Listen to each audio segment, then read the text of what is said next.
చిత్తశుద్ధి కలిగి శివశివయటన్న కోర్కెలను తీర్చు బంగారు కొండవీవు.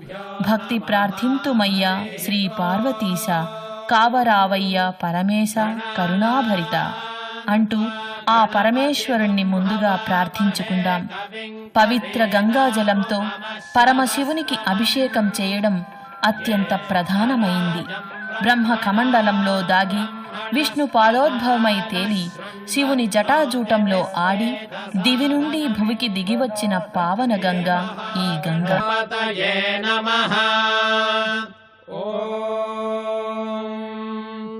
హిరణ్యవర్ణాశుచయః పావకాయాసు జాతః కశ్యపో యాస్మింద్రః అగ్నీయా గర్భం దధిరే విరూపాస్తాన ఆపశ్యగ్గస్యో నాభవంతో. స్వచ్ఛమైన తెల్లని పాలతో స్వామికి నిర్వహించే క్షీరాభిషేకం నయనానందకరం. ఈ క్షీరాభిషేకం దర్శనంతో తమ జన్మ జన్మల పాపాలను కడుగుతున్నట్లుగా భక్తులకు దివ్యానుభూతి కలుగుతుంది. మనస్సు ప్రశాంతత పొందుతుంది.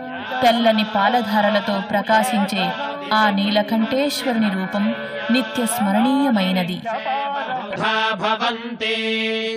యాః పృథివీం వయసోందంతి శుక్రాస్తాన ఆపశ్యగ్గస్యో నాభవంతో. శివేన చక్షుషా పశ్యతా పశ్యవయా తనువాపస్పృశతత్వచం మే. సర్వాగుం అగ్నిగుం రప్సుషదో హువే వామయి వర్చోబలమోజో నిధత్త. యదదః సంప్రయతిరహావనదతాహతే తస్మాదానద్యో నామస్థతా వో నామాని సింధవః.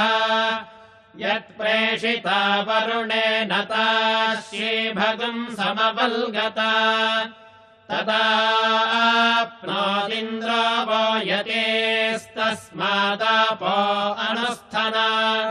అపకామగ్రస్యందమానా అవేవరతవోహికम्.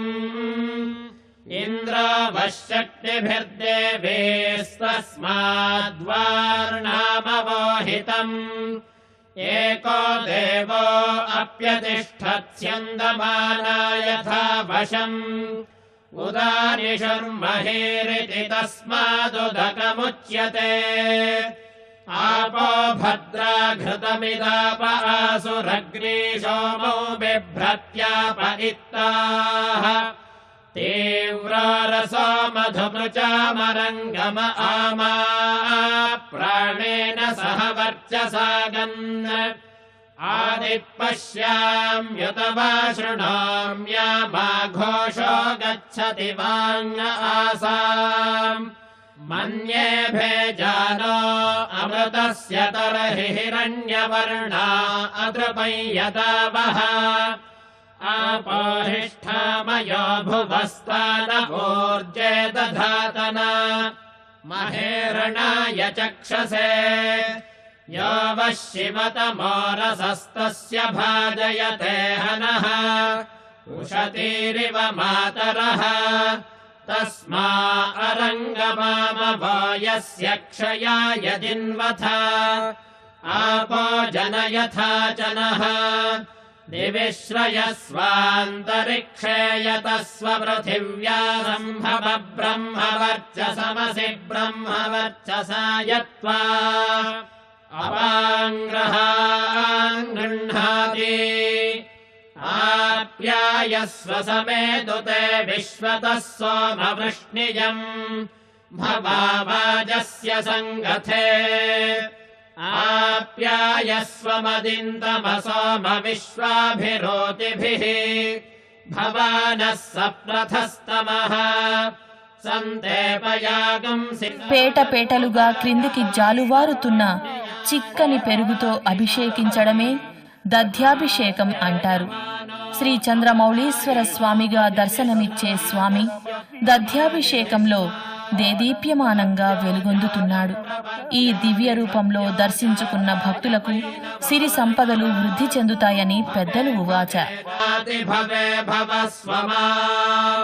भवोद्भवाय नमः रधिक्रावण्णो अकारिसञ्जिष्णोरश्वस्य वाजिनः सुरभिनो मुखाकरप्रण आयोगं शितारिषत् आदधिक्राश्यवसा पञ्चकृष्टे सूर्य इव ज्योतिषापस्तताना सहस्रशाश्यतसा वाद्यर्वा पृणक्तुमध्वासमिवावचागुंसि वामदेवाय नमो ज्येष्ठाय नमः శ్రేష్ఠాయ నమో పెరుగుతో అభిషేకం తరువాత ఘృతాభిషేకం అంటే నేతితో అభిషేకం.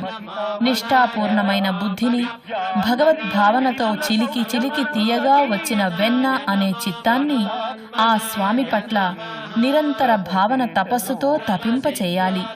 అప్పుడు లభించే ఆత్మస్వరూపమే ఈ ఘృతం. ఆత్మఛిద్రేణ పవిత్రేణ వసో సూర్యస్య రశ్మిభిః ఘృతం మిమిక్షి. శ్రీ పరమేశ్వరుని పాదాల చెంతకు చేరి ఆ స్వామి కరుణా కటాక్ష వీక్షణ కాంతులు ప్రసరించి మాధుర్య భావనలో ఓలలాడే ఆత్మ మధుసమమైంది. అందుకే ఆ మహేశ్వరునికి మధువుతో అభిషేకం చేయడం, ఆ అభిషేక దర్శనం మనకు ఎంతో పుణ్యప్రదమైంది.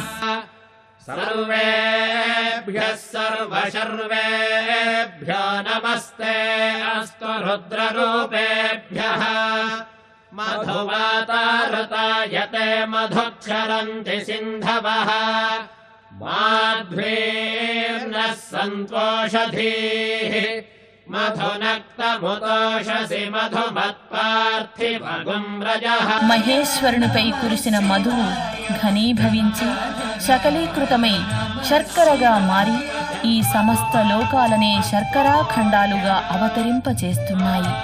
త్రినేత్రధారి అయిన త్రిశూలపాణికి జరిగే చక్కెర అభిషేకం చక్కని దర్శన భాగ్యం. అన్నాద్యం వీర్యం తేనాహం మధునా మధవ్యేన పరమేణాన్నాద్యేన వీర్యేణ పరమోన్నాదో మధవ్యోసాని తత్పురుషాయ విద్మహే మహాదేవాయ ధీమహి తన్నో రుద్రః ప్రచోదయాత్.